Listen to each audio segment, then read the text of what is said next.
Olá, como está? Como foi a sua semana? Estamos juntos mais uma vez para estudar a Bíblia, a Palavra de Deus. Antes, porém, nós vamos orar. Abençoa-nos, Senhor Deus, no estudo da Tua Palavra. Orienta-nos a fim de que possamos absorver os ensinos propostos para esse momento. É a oração que fazemos no nome de Jesus. Amém. Estamos estudando a segunda carta de Paulo a Timóteo. Esse é o nosso segundo momento dentro do tema Há coisas que devem ser guardadas.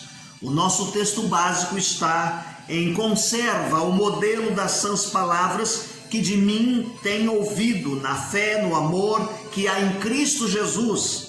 Guarda o bom depósito com o auxílio do Espírito Santo que habita em nós. 2 Timóteo, capítulo 1, versos de número 13 e 14. Nesse primeiro momento eu quero falar um pouquinho a respeito do significado teológico da epístola. Esta segunda epístola de Timóteo nos ensina a respeito da importância da herança teológica. Ele diz aqui no capítulo 1, o verso de número 14, guarda o bom depósito pelo Espírito Santo que habita em vós. Paulo tinha muito a dizer a respeito de Deus, o que Deus havia feito na sua vida por meio de Jesus Cristo. Jesus Cristo fora revelado, destruiu a morte e nos deu vida e imortalidade. O verso 8 ao 10 diz-nos assim aqui no capítulo 1: portanto, não te envergonhes de testemunho do Senhor, nem de mim que sou prisioneiro seu. Antes participa das minhas aflições, do Evangelho segundo o poder de Deus. Quem nos salvou e chamou de uma santa vocação, não segundo as nossas obras, mas segundo o seu próprio propósito e graça que nos foi dada em Cristo Jesus antes de todos os séculos. E o que é manifesto agora pela aparição de nosso Senhor Jesus Cristo, a vida e a incorrupção do Evangelho. Paulo está falando a respeito do fundamento da vida cristã, que é Deus vivendo em nós, o que Jesus Cristo fez na nossa vida. E nós devemos viver uma vida de ousadia. Ele está dizendo aqui no verso de número 7 do capítulo 1, que é preciso que vivamos uma vida de ousadia. E esse viver de ousadia, ele vai falar que há aqui pelo menos 3 verdades do qual nós vivemos essa ousadia. Um espírito de poder, de amor e de moderação. Então, estas verdades acerca do Evangelho na vida cristã estão disponíveis na Palavra de Deus, nas Escrituras Sagradas para a nossa vida. Há responsabilidade agora em nós. Assim como Paulo passou a Timóteo, Timóteo passou ao povo de Deus, assim nós temos a responsabilidade hoje agora, porque nós aprendemos e recebemos essa responsabilidade. Então é preciso que homens e mulheres permaneçam fiéis e que ensinem isto a outros. É o que diz o capítulo 2, o verso de número 2. O que de mim entre muitas testemunhas ouvistes, ensina-o a homens fiéis que sejam idôneos para também ensinarem a outros. Então essa é uma rápida palavra a respeito do significado teológico da epístola. Agora eu gostaria que nós pudéssemos começar a falar um pouquinho a respeito do conteúdo de 2 Timóteo. Claro que a introdução tem muito a ver, e parece, eu já disse isso no último encontro, com a introdução da primeira carta de Paulo a Timóteo. Mas eu quero ressaltar aqui 2 expressões que Paulo usa saudando Timóteo. Na sua primeira carta, ele o chama de meu verdadeiro filho na fé. Agora, aqui nesta segunda carta, ele dirige-se a Timóteo dizendo: meu amado filho, meu amado filho. Paulo, em todo o tempo, ele faz questão de agradecer a Deus pela herança espiritual de Timóteo. Há um texto que nós gostamos muito de repetir e de falar, e nós gostamos de enfatizar isto, que está em 2 Timóteo capítulo 1, a partir do verso de número 3, a respeito desta herança espiritual que Timóteo recebeu. Dou graças a Deus, a quem desde meus antepassados sirvo, com uma consciência pura, e que sem cessar trago à memória nas minhas orações de dia e de noite, desejando muito ver-te, lembrando-me das tuas lágrimas para me encher de gozo. Desculpa. Trazendo à memória a fé não fingida que em ti há, o qual habitou primeiro em tua avó Lóide e que habita também em ti. Habitou na avó, habitou na mãe Eunice e habita também nele. Então ele está ressaltando aqui a herança espiritual que Timóteo recebera. Paulo também menciona, meus queridos irmãos, o dom que ele recebeu. Verso de número 6 e verso de número 7.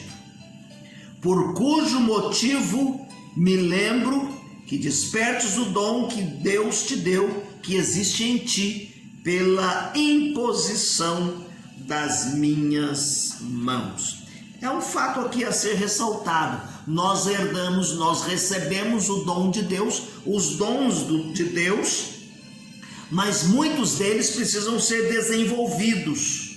Nós não o recebemos de forma plena, nós recebemos de maneira que precisamos fortalecer e desenvolver o uso do nosso dom. Paulo está dizendo isso aqui para Timóteo no início desta carta. A primeira coisa que nós ressaltamos aqui nesse conteúdo, que está no capítulo 1, do verso de número 8 ao 18, é o sofrimento por causa do Evangelho. À luz do dom que lhe fora devidamente confiado, Paulo vai admoestar a Timóteo a não se envergonhar do testemunho do nosso Senhor. Capítulo 1, verso de número 8, ele diz assim: portanto, não te envergonhes do testemunho do nosso Senhor. Não te envergonhes. Uma outra coisa que ele está dizendo para Timóteo não se envergonhar dele. Paulo também, o apóstolo Paulo. Você, jovem, não se envergonhe do velho apóstolo. Antes, ele está dizendo palavras para encorajar, para fortalecer o jovem nesse ministério. O apóstolo Paulo exorta Timóteo com firmeza, e ele diz assim: olha, você deve guardar a sua fé, mesmo em meio às perseguições e ao sofrimento. O apóstolo Paulo aqui baseia esta palavra num testemunho de graça de Deus, da sua própria experiência. Ele está dizendo para Timóteo guardar o evangelho que lhe fora confiado. Capítulo 1, verso 13 e 14. Isso somente era possível como? O texto nos diz que era possível guardar esse evangelho que lhe fora confiado, capacitado pelo Espírito Santo de Deus que habita em nós. Nós lemos o verso 14 logo no início desta exposição bíblica. Durante um período, meus queridos irmãos, o apóstolo Paulo experimentou momentos difíceis, momentos de deserção.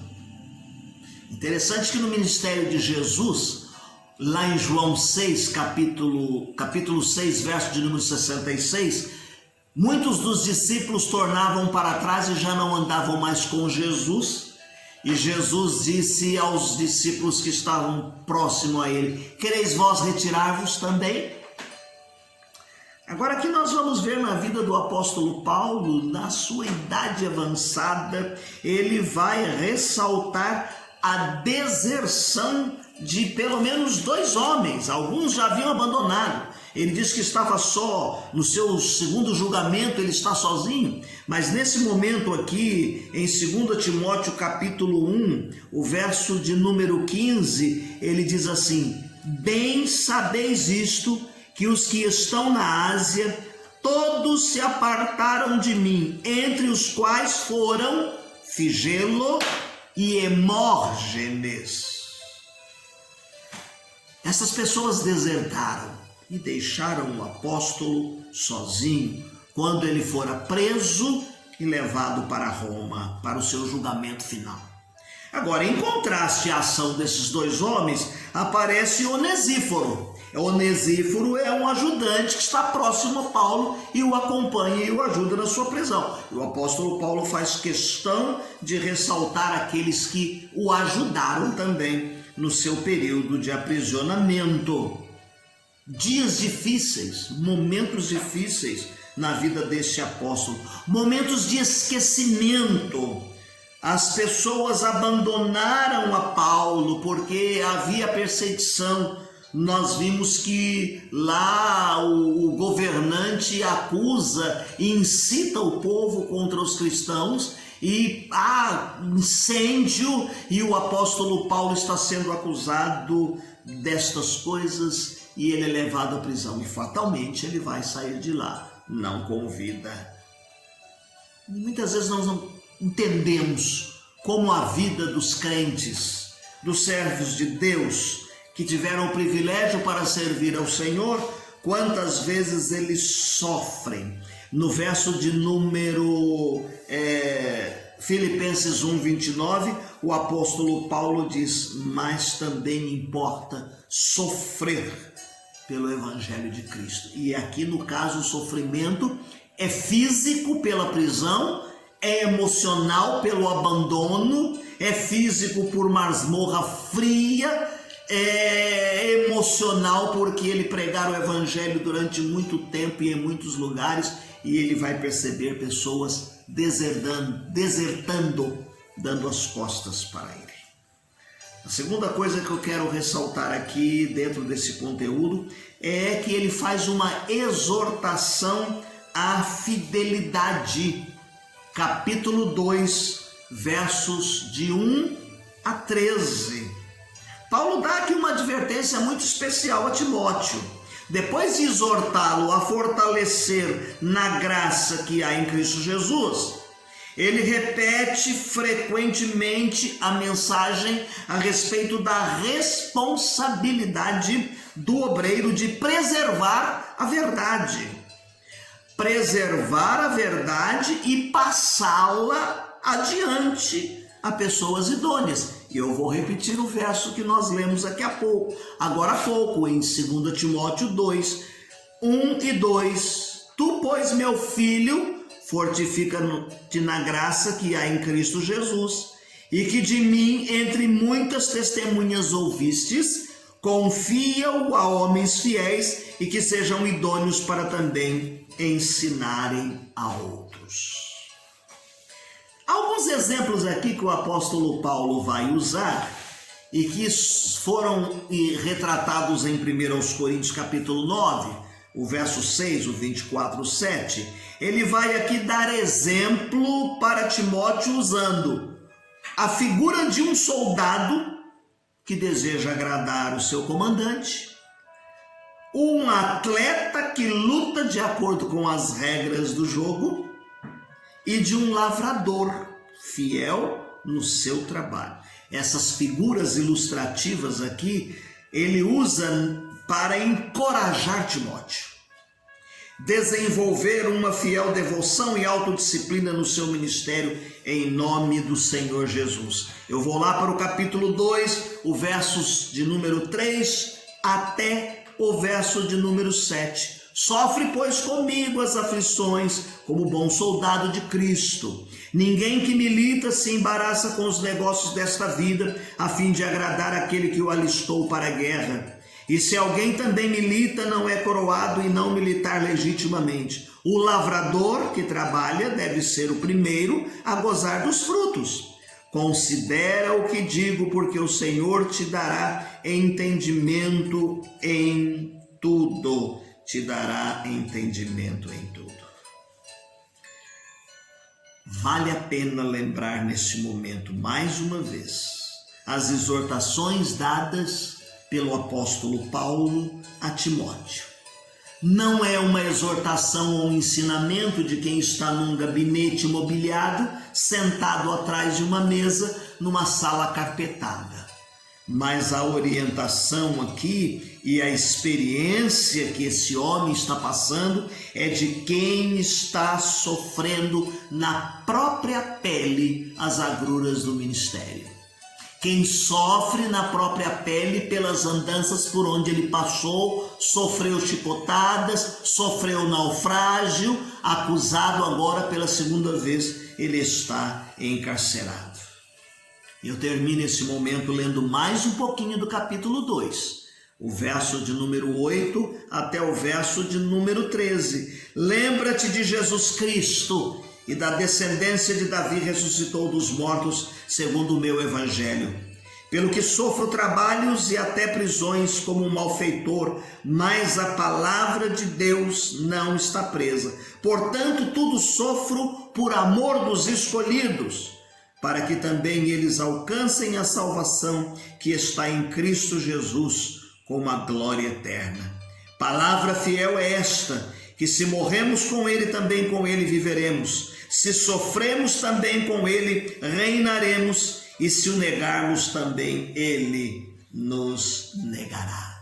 Belas palavras, palavras maravilhosas que nos identificam, que nos desafiam e nos orientam a guardarmos o bom depósito da palavra de Deus no nosso coração. Hoje vamos ficar por aqui. Nosso próximo encontro vamos continuar ainda na segunda carta de Paulo a Timóteo. Concluo com duas estrofes do hino de número 191 do nosso cantor. Eis a nova. Ó, que mensagem cheia da compaixão de Deus, a do Evangelho Santo que nos conduz aos céus. Eis a nova. Quem em Jesus confia, dele há de ter verdadeira luz, vida, perdão e alegria. Incomparável graça, cheia de santo amor, que ao pecador perdido trouxe o bom Salvador. Eis a nova. Quem em Jesus confia, dele há de ter verdadeira luz, vida, perdão e alegria. Que Deus te abençoe. Tenha uma semana abençoada. Não deixe de fazer a sua leitura diária. Não deixe de ler o nosso formulário proposto pela igreja para completarmos a leitura durante todo este ano. No finalzinho dessa transmissão, você vai encontrar o texto para fazer a sua leitura diária dentro do que estamos tratando. Deus te abençoe. Tenha uma semana feliz.